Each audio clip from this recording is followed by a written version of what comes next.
Você deve pensar que estar envolvido na morte do maior rapper de todos os tempos anula seu passe no hip hop. Hoje em dia, com certeza, mas na época após assassinato, nem todos sabiam quem eram os principais envolvidos. Como a Costa Oeste dominava o hip hop e sempre esteve ligado aos criminosos, que foram os primeiros patrocinadores do gênero, não é surpreendente ver alguns envolvidos nesse crime marcante tentando entrar na indústria. Foi nesse contexto que eu fiz essa investigação e criei esse tema aí pra vocês sobre os assassinos do Tupac tentando fazer parte do rap. Deixa o like pra fortalecer, se inscreve se não for inscrito e ativa o sininho pra esses vídeos chegar na hora pra tu. E também fortalece no hype aí, pausa o vídeo, fortalece legal pra ajudar no engajamento e eu continuar trazendo vídeo desse nível. Agora pega a visão.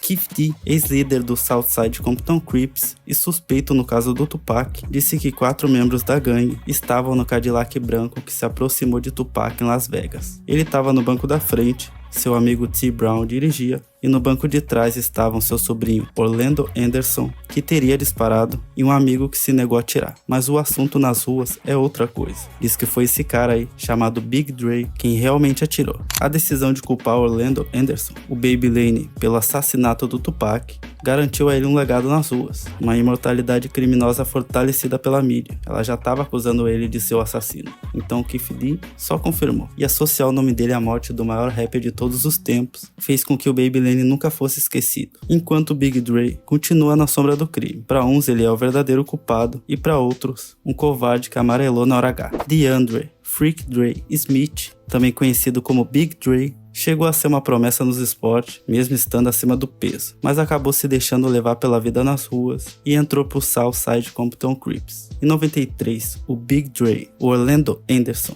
e o Keef D e outros Southsiders apareceram no clipe do rapper Melo com participação do Red. O Orlando ele teve destaque, mas o Big Dre foi quem mais se destacou, aparecendo logo na abertura, interagindo durante a participação do Keef D.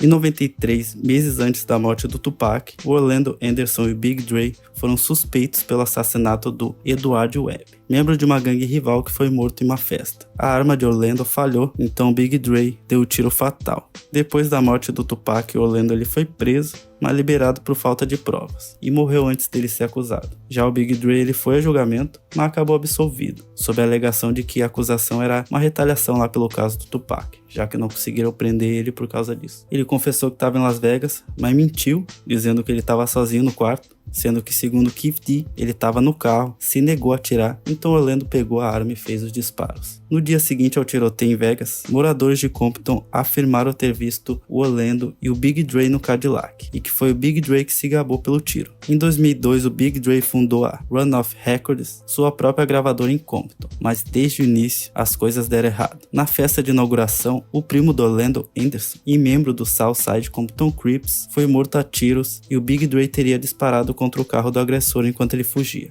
Diz então que ele é primo do Orlando, mas vocês sabem que os Crips tudo se chamam de Cuz, então os mano confundem. Mas se for, a tia do Baby Lane até processou a Def Jam, que não tinha nada a ver com a festa. Não dá pra esquecer que na época, o Monk era considerado o cúmplice do Orlando Anderson, porque 2 dias depois do tiroteio, ele foi visto no Cadillac branco alugado em Compton. E ele estava presente quando a polícia encontrou lá um local secreto do Southside Crips, que tinha armas e máscaras e vários documentos.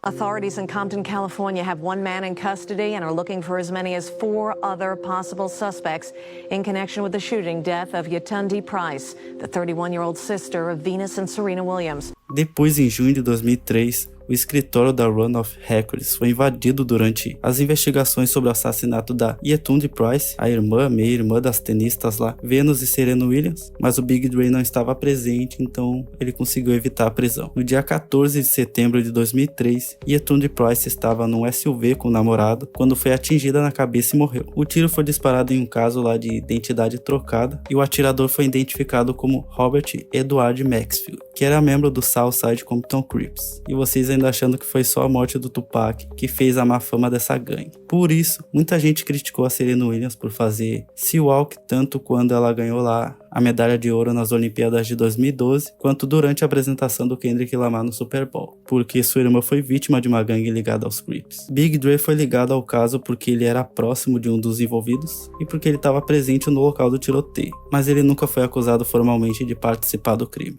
Um álbum, mixtape, foi lançada pelo selo Run Off Records, com uma capa lá que mostrava vários nomes da costa oeste, incluindo próximos de Tupac, como Orange e até o CPO e o Snoop Dogg, que eram da Death Row e faziam músicas com rapper.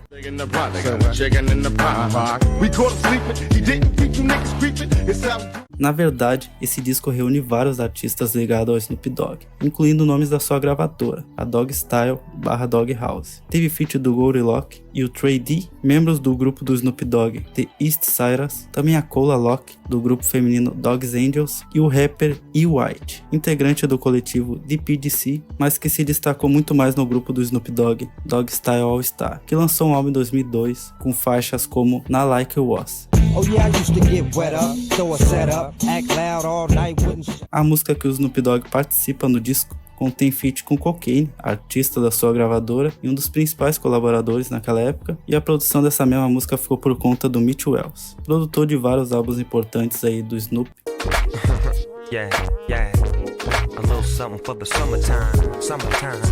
Como os Southsiders atuavam em várias áreas de Compton próximas a Long Beach, é provável que o Snoop Dogg já tenha conhecido algum deles. Se ele esteve envolvido no disco, ninguém sabe ao certo, mas o que sabemos é que seja em won, rúpias ou até real, Snoop Dogg está sempre pronto para ser pago, e o Big Dre tinha como pagar. A melhor explicação é o produtor creditado no disco, Kev.R., lenda de Compton. São tudo contato dele, e o Big Dre deve ter pagado pelos feats. Inclusive ele produziu uma música lá no álbum da gravadora do Orlando Anderson. Aliás, o próprio Big Dre apresenta o disco na intro. What a mess is that?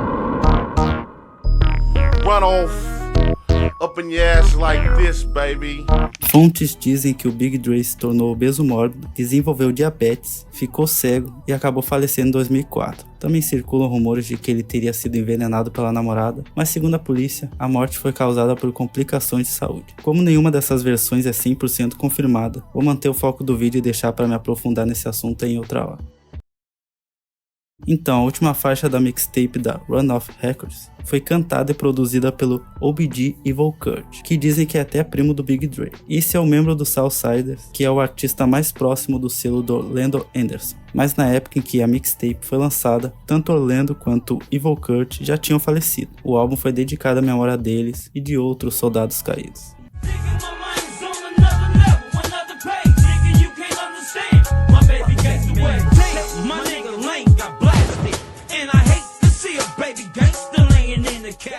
Ao lado do amigo Pumeio, que em alguns momentos é citado como irmão, Orlando fundou uma gravadora independente em Compton chamada Success Records. O estúdio funcionava em uma garagem, mas tinha bastante luxo, porque, segundo relatos, foi financiado com dinheiro que ele recebeu ao testemunhar a favor de Suge. Evil Kurt era o principal artista do selo, e o single Who You Should Nigga, que teve participação de outros representantes, é um dos hits mais memoráveis da label.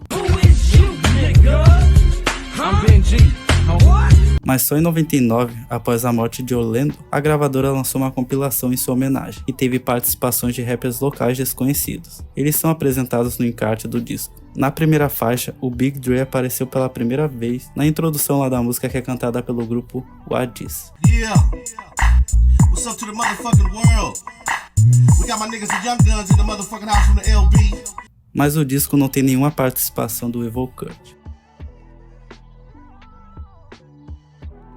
Pausa rápida para aquele recado importante. Se tu curte a edição, a pesquisa e a roteirização aqui do canal e tiver como dar aquele apoio, eu criei esse QR Code Pix, super fácil de usar. Você pode contribuir com qualquer valor para ajudar a manter esse trampo com a qualidade de sempre, sem depender da AdSense, que na maioria das vezes nem compensa pelo trabalho que dá.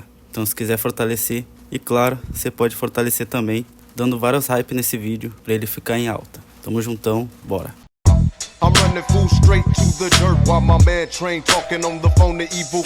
Não é nenhuma novidade que alguns membros do NWA, o grupo mais icônico de Compton, tinham ligações com Southside Crips. Na verdade, alguns deles incluindo o melhor amigo do Keith D, participaram do clipe da disc que o Eazy-E mandou pro Dr. Dre, o Snoop Dogg e a Death Row, ainda antes da treta principal explodir. Dias antes do assassinato do Tupac, em 1º de setembro de 96, O.G. Ron, cunhado do Evil Kurt e membro do Southside Compton Crips, foi morto em tiroteio em Compton. Foi o pior momento possível para o Tupac atacar um Southsider, mas o Orlando sabia que ele seria cobrado, já que ele tentou roubar uma corrente da Death Row de um dos membros da Malparu, mas então, depois dele ser espancado, ele decidiu retalhar. Enquanto o Tupac lutava pela vida no hospital, Baby Lane logo se tornou um dos principais suspeitos por conta da surra que ele havia levado horas antes. Após a morte do rapper, ele chegou a dar entrevistas para grandes veículos, sempre negando qualquer envolvimento, mas parecia gostar da fama que isso lhe trouxe. Let me just ask you point blank, did you kill Tupac Shakur?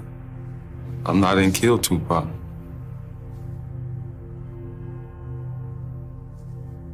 E quando ele foi morto em 98, todos os noticiários destacaram: o suspeito de matar Tupac foi assassinado. Ele morreu com essa fama, e ele gostava dessa fama. Então por isso Keith D sempre afirmou que foi ele. Depois da morte do Baby Lane, Evil Kurt mergulhou de vez na guerra das ruas. Foi em meio a esse clima carregado que ele lançou aquela faixa lá que mais tarde saiu no álbum do Big Dre. O nome da faixa é Baby Gangsta Ways, um som bem escuro e ameaçador, onde o segundo verso é totalmente dedicado à morte de Orlando. O Evil Kurt deixa claro seu desejo de vingança.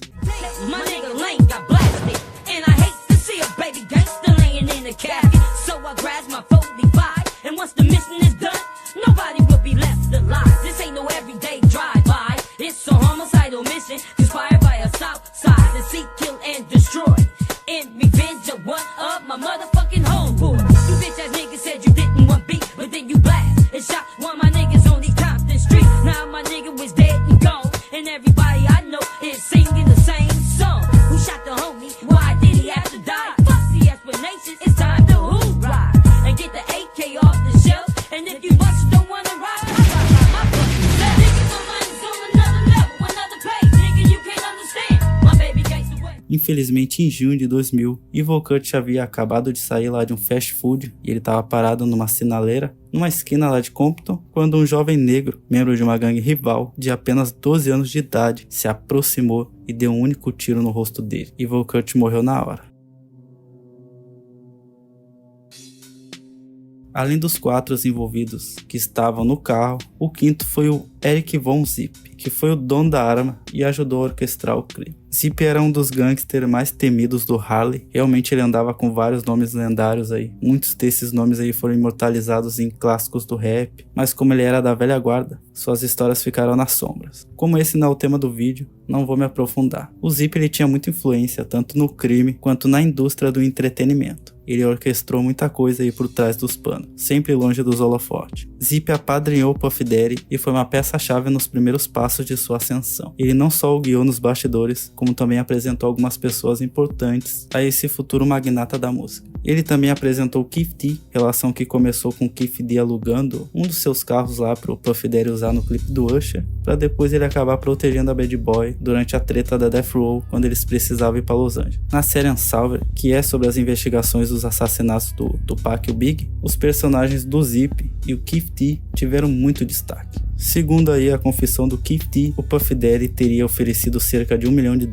pela cabeça do Tupac e do Suge. O Zip e o Keith D organizaram e como metade do serviço foi feito, só metade foi pago. O Zip pegou sua parte, não dividiu com o Keith D e dizem que ele abriu aquela boate dele famosa lá que vários famosos frequentam, a Zip Code. E sobre os créditos na música, o único crédito que o Zip tem foi como produtor executivo associado da trilha sonora do filme Rede de Corrupção, lançado pela Blackground Records, o selo do tio da Lia. Zip dividiu esse crédito aí com Jimmy Henchman, o mesmo cara que o Tupac acusou de orquestrar lá a emboscada em 94, que marcou o começo da treta dele com Big e depois a guerra entre a Bad Boy e a Death Row. A conexão do Zip com o tio da Lia lhe rendeu a chance dele ter a cantora como parte do catálogo da sua própria gravadora, uma subsidiária chamada Black Rock. Mas com a morte prematura da Lia, o projeto nunca saiu do papel e virou apenas uma lenda urbana na trajetória de Zip, que, segundo fontes, sempre considerou esse feito seu maior orgulho. No enterro da Lia, o Zip foi fotografado com a mãe do Big e com Mike Tyson, com quem ele sempre foi muito próximo. A maior afiliação do Zip foi com Mike Tyson, antes mesmo de qualquer laço com o Puff Daddy. São raros aí os registros visuais do Zip, mas num vídeo de bastidores aí do Source Awards, onde o Mike Tyson encontra o Dipset, o Zip aparece com ele também ao lado da Missa Hilton, a mulher com quem o Diddy teve seu primeiro filho. Nessa foto aqui também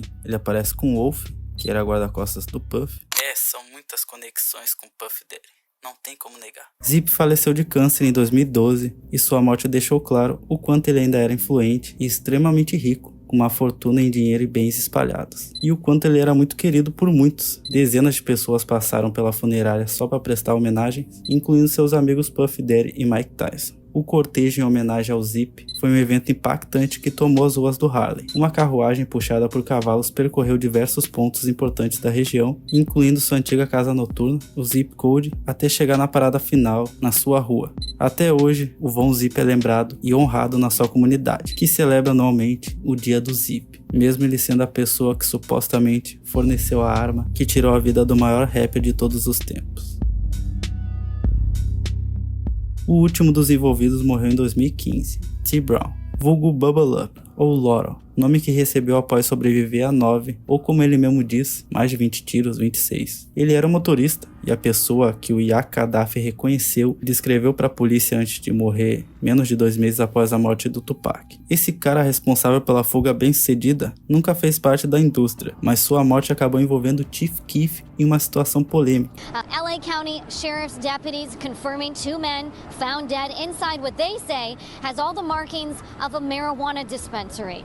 They say that these 2 men were discovered deceased about 7 o'clock from multiple gunshot wounds. No idea who did this. Still a very active investigation. Now, neighbors out here telling me that they heard 7 gunshot wounds last night, that they believe the men have been deceased inside the marijuana dispensary since last night and were only discovered tonight. T. Brown foi vítima de um duplo homicídio junto com o dono, o rapper Wolf da Boss, dentro de uma dispensária de maconha em Compton, um local que muitos acreditavam pertencer ao rapper natural de Chicago. Através de um representante, o Chief Keef negou qualquer envolvimento financeiro com o negócio. Segundo ele, apenas cedeu o nome da Glow Gang para ajudar na divulgação da loja, que era comandada pelo Wolf da Boss. Wolf da Boss se autodenominava um artista do Chief Keef e da Glow Gang, e até gravou com ele a música Almighty God.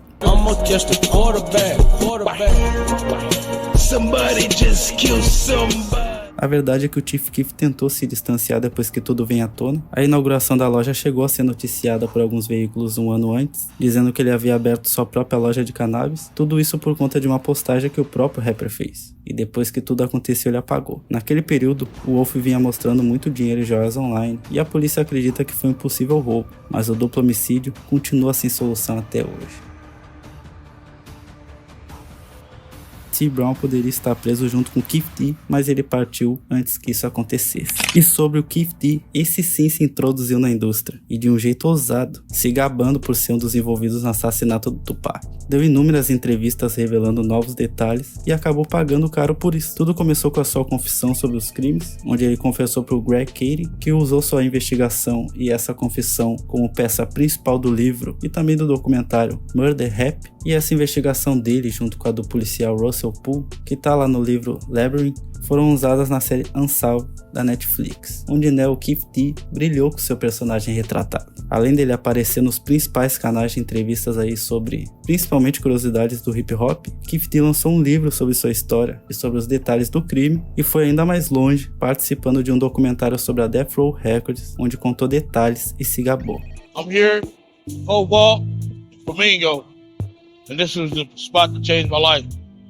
Forever. De tanto que ele se autodelatou, a casa caiu, e pela primeira vez, alguém vai ser julgado pela morte do Tupac, em 2026. Isso porque, ele é o único dos 5 envolvidos que ainda tá vivo, além do mandante Puff Daddy, vulgo P. Diddy ou Diddy. Esse não tentou entrar na indústria, ele mudou a indústria para sempre. Mas como todos os envolvidos, ele não está livremente andando pelas ruas. E esse é o vídeo de hoje, eu espero que vocês tenham curtido. Foi um tema que eu decidi criar, deu mó trabalhão. Quem curte o canal aí sabe o jeito, fortalece no hype, bate a meta de 5.000 likes, me diz o que achou do vídeo aqui embaixo, e quem tiver condições sabe o jeito, mano. Tá aparecendo aí o QR Code, pode fazer qualquer doação, vai ajudar a me manter motivado trazendo conteúdo com essa qualidade, já é. E segue no Insta do canal, que eu faço vários vídeos curtos. É nóis, tamo junto, falou, eu fui.